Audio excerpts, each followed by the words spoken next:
everyone, welcome to my channel Study with Ease.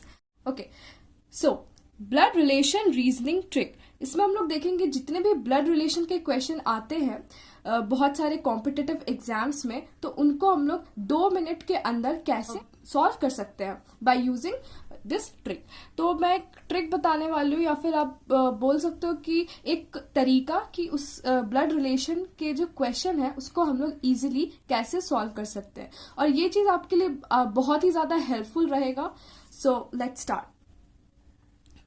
तो यहाँ पे ब्लड रिलेशन वाले क्वेश्चन में हम लोग को अक्सर सुनने को मिलता है पैटर्नल, मैटर्नल। तो इसमें बहुत बार कंफ्यूजन हो जाता है कि पैटर्नल किसे कहते हैं, मैटर्नल किसे कहते हैं।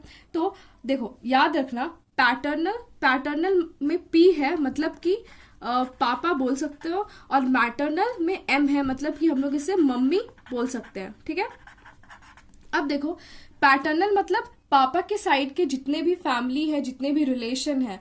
अगर मैं बोलूं पैटर्नल अंकल, इसका मतलब मेरे पापा के भाई। ठीक है, और अगर मैं बोलूं मैटर्नल अंकल मतलब मेरे मम्मी के भाई। ठीक है, तो ये याद रखना, पैटर्नल मतलब पापा के साइड वाली फैमिली और मैटर्नल मतलब मम्मी के साइड वाली फैमिली। तो ये जो ब्लड रिलेशन वाले जितने भी क्वेश्चन आते हैं ये बहुत ही ज्यादा इजी होते हैं, क्योंकि ये थोड़ा रिलेटेबल टाइप का होता है और ये बहुत ही ज्यादा स्कोरिंग होता है। इसलिए स्कोरिंग तभी होगा जब आप लोग कुछ ट्रिक है वो दिमाग में रखेंगे और प्रैक्टिस करेंगे। तो फिर देखते आगे और इसमें क्या क्या चीज हम लोग को जानना है। Next is female. याद रखना है, हमें ब्लड रिलेशन वाले क्वेश्चन में हमेशा फैमिली ट्री बनाना रहता है। ठीक है, फैमिली ट्री बनाना बहुत ही इंपॉर्टेंट होता है ब्लड रिलेशन वाले क्वेश्चन में। ठीक है, तो यहाँ पे देखो फीमेल है, तो फीमेल जब भी कोई भी फीमेल होगा तो उसमें हम लोग सर्कल यूज करेंगे, और अगर मेल होगा तो हम उसमें स्क्वायर यूज करेंगे। ठीक है, सपोज पी एक फीमेल है तो हम लोग इसको ऐसे डिनोट करेंगे, और क्यू एक मेल है तो इसको हम लोग ऐसे डिनोट करेंगे। ठीक है, कुछ नोटेशन है जो हमें याद रखना है कि इस चीज को हम लोग कैसे लिखेंगे। अगर देखो हस्बैंड वाइफ है तो हस्बैंड वाइफ को हमेशा ऐसे डिनोट करेंगे। मान लो पी हस्बैंड है तो हस्बैंड तो मेल होता है तो उसको बॉक्स में लिखेंगे, और वाइफ सपोज क्यू वाइफ है तो उसको हम लोग सर्कल में लिखेंगे। तो ये हम लोग दोनों एक दूसरे के बहुत ही क्लोज लिखेंगे। अगर हस्बैंड वाइफ है तो हम लोग ऐसे डिनोट करेंगे। ठीक है, और अगर ब्रदर और सिस्टर है, सपोज बी ब्रदर है और एस सिस्टर है, तो इसको थोड़ा सा हम लोग गैप देकर बीच में एक लाइन देकर लिखेंगे। और अगर मदर सन हुआ, फादर सन, ठीक है, मदर मान लो एम मदर है और एस हमारा सन है, तो इसको हम लोग ऐसे एरो देकर डिनोट करेंगे। और हम लोग ऐसे भी डिनोट कर सकते हैं कि सन की जो मदर वो एम है। ठीक है, तो देखो इसमें मदर सन है, या फिर अगर फादर सन हो जाता तो हम लोग ऐसे डिनोट करते फादर, ये तुम्हारा फादर है तो बॉक्स में लिखेंगे, और सन है तो बॉक्स में, या फिर फादर डॉटर है तब हम लोग ऐसे एरो देके नीचे एरो देके या फिर ऊपर एरो देके डिनोट करेंगे। और मदर सिस्टर है तो हम लोग पास पास में लिखेंगे थोड़ा गैप देकर, और एक बस लाइन लिख देंगे तो वो ब्रदर सिस्टर हो जाएगा, ब्रदर ब्रदर सिस्टर सिस्टर। ठीक है, और अगर हस्बैंड वाइफ होगा तो हम लोग गैप नहीं देंगे। Let's see the question. Pointing to a woman in a photograph, a man says she is the only daughter of my father's mother-in-law. How is the woman related to the man? एक man है, ठीक है, एक आदमी है। Box क्यों कर रहे हैं? क्योंकि ये आदमी है, मेल है। वो एक फोटोग्राफ है जहां पे वो वुमेन को पॉइंट कर रहा है कि वो क्या है, she is the only daughter of my father's mother in law. ठीक है, she is the only daughter, वो क्या है, किसी की एक लौती बेटी है। ओनली जब भी आए मतलब कि वो एक लौती बेटी है, वो उस इंसान की एक अकेली बेटी है। ठीक है, of my father's mother in law, किसकी बेटी है, उसके फादर की मदर इन लॉ की। ठीक है, उसके फादर के मदर इन लॉ की। तो जब भी सबसे पहले हम लोग ये वाला चीज नहीं देखेंगे, जो ऑफ के बाद लिखा हुआ है उस चीज को हम लोग पहले ट्री में बनाएंगे, फैमिली ट्री में। ठीक है, तो ऑफ में क्या लिखा हुआ है, my father's mother in law, मतलब इसके जो पापा है, पापा को अगर हम लोग डिनोट करेंगे तो ऊपर एरो से डिनोट करेंगे फादर। ठीक है, इनके फादर की मदर इन लॉ, इनके फादर की मदर इन लॉ मतलब इसके फादर की मदर तो होगी, ठीक है, पर ये इसकी अपनी इसकी वाइफ की मदर होगी। मतलब मान लो इसके फादर की वाइफ इसकी मदर होगी, और इसकी मदर जो है वो इसके फादर की मदर इन लॉ हो जाएगी। ठीक है, तो मदर इन लॉ को हम लोग पी से डिनोट कर रहे हैं। ठीक है, तो सर्कल और स्क्वायर क्यों लिखे, जहां जहां फीमेल है वहां सर्कल और जहां जहां मेल है वहां पर स्क्वायर लिखे हैं। तो क्वेश्चन में क्या है, she is the only daughter, मतलब किसकी, पी की। लास्ट में हम लोग को लास्ट का क्या आया, मदर इन लॉ कौन निकली, पी निकली, ठीक है, उसके पापा की मदर इन लॉ। तो उसकी ओनली डॉटर मतलब कि उसकी एक अकेली बेटी, तो इसकी अकेली बेटी तो एक यही होगी इसकी बेटी, ठीक है, क्योंकि ये देखो ये सर्कल है तो इसकी बेटी ही होगी। तो वो एक्स की क्या लगेगी, तो वो एक्स की क्या है, मदर है। तो आंसर हमारा क्या हो जाएगा, मदर।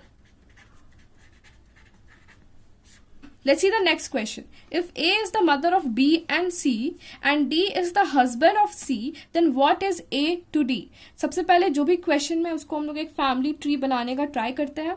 तो A क्या है, वो B की और C की मम्मी है, ठीक है, यहाँ पर B है और यहाँ पर C है, इन दोनों की मम्मी कौन है, A है, ठीक है, A मम्मी है। And D is the husband of C, जो D है वो C का हस्बैंड है।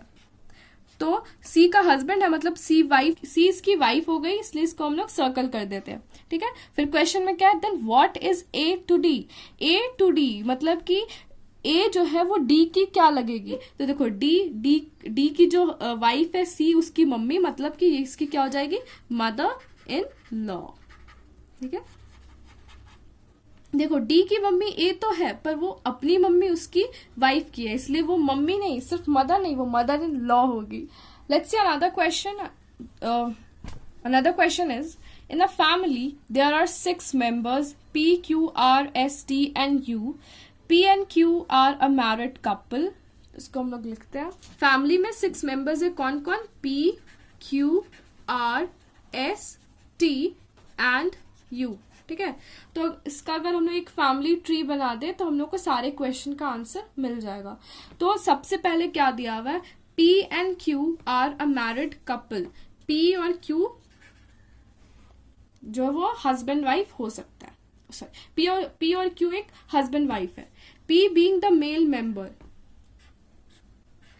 P हस्बैंड है तो Q वाइफ हो जाएगी। Next is S is the only son of R, ठीक है। अब R के बारे में क्या दिया हुआ है, who is the brother of P। R जो है वो P का ब्रदर है, तो सबसे पहले हम लोग R लिख लेते हैं, वो P का ब्रदर है और इसका एक लौता बेटा S है। यहाँ पे लिखा हुआ है S is the only son of R, तो इसका एक लौता बेटा S है, ठीक है। Now T is the sister of S, ठीक है, T जो है वो S की बहन है, तो यहाँ पे डैश दे देंगे, ठीक है। Q is the daughter in law of U, ठीक है। U, अब U के बारे में क्या बोल रहा है, whose husband has died, इसका हस्बैंड मर गया है, तो मतलब ये वाइफ ही होगी, मतलब U फीमेल है। जो Q है वो U की डॉटर इन लॉ है, ठीक है। तो यहाँ पे हम लोग देखते हैं जो Q है वो क्या है, डॉटर इन लॉ है। तो Q जो है वो U की डॉटर इन लॉ है, तो U मतलब उसकी मम्मी हुई। जब Q उसकी बेटी है तो U क्या हो जाएगी, उसकी मम्मी हो जाएगी। पर यहाँ पे इन लॉ है तो मतलब कि Q की मम्मी तो होगी पर वो अपनी मम्मी उसके हस्बैंड की होगी, ठीक है। और ये मम्मी इसलिए होगी क्योंकि क्वेश्चन में दिया हुआ है इसका हस्बैंड, U का जो हस्बैंड है वो मर चुका है, तो मतलब ये ऑफकोर्स ये वाइफ होगी, ये फीमेल होगी, ठीक है। How is U related to P, मतलब कि U जो है वो P की क्या है, तो U वो P की क्या है, मदर है, ठीक है। यहाँ पे दिख रहा है U जो है वो P की क्या है, मदर है, तो A का आंसर हो जाएगा mother. Let's see another question. Question is how is T related to R, T R की क्या है, तो यहाँ पे देखो R का जो सन है वो S है और उसकी बहन T है, तो मतलब कि R और T में क्या रिलेशन है, T R की क्या है, T R की बेटी है, तो हमारा B का आंसर हो जाएगा डॉटर। सी क्वेश्चन देखते हैं, how many male members are there in the family. Male members कितना, तो आपको दिख ही रहा है 1 2 3 है, तो सी का आंसर हो जाएगा 3। तो ये ट्री बनाने से बहुत ही ज्यादा फायदा होता है, आपको बहुत कुछ पता चल जाता है कि मतलब ये सब क्वेश्चन का बहुत इजीली आप लोग आंसर कर सकते हो। और जो मेल एक और जिसका हस्बैंड है जो मर चुका है तो उसको हम लोग काउंट नहीं करेंगे क्योंकि क्वेश्चन में दिया हुआ है how many male members are there in the family. So that's all for this video, I hope you like it. और ये जो ब्लड रिलेशन का जो क्वेश्चन है बहुत ही ज्यादा इजी होता है, बस आपको इतने चीज ही याद करने हैं। तो एक बार और रिवाइज कर लेते हैं कि पैटर्नल हम पापा की फैमिली को बोलते हैं, मैटरनल मम्मी के फैमिली को बोलते हैं, फीमेल को हम लोग सर्कल से डिनोट करेंगे, मेल को हम लोग स्क्वायर से डिनोट करेंगे। और उसके बाद हम लोग को फैमिली ट्री बनाना बहुत ही इंपॉर्टेंट है। तो अगर हस्बैंड वाइफ है तो हम लोग क्लोज बहुत उसको क्लोज रख के बनाएंगे, ठीक है। एक होगा स्क्वायर में और एक होगा सर्कल में। ब्रदर सिस्टर या फिर सिस्टर सिस्टर या फिर ब्रदर ये वाला बनाएंगे तो हम लोग थोड़ा सा गैप रख के बीच में एक लाइन दे देंगे। और अगर मदर सन डॉटर फादर इस टाइप का जो रिलेशन है वो हम लोग लिख रहे हैं तो हम लोग ऊपर नीचे लिखेंगे और एक एरो दे देंगे बस। So if you like it, please don't forget to like, share and subscribe to my channel and stay tuned for more such videos. So thank you.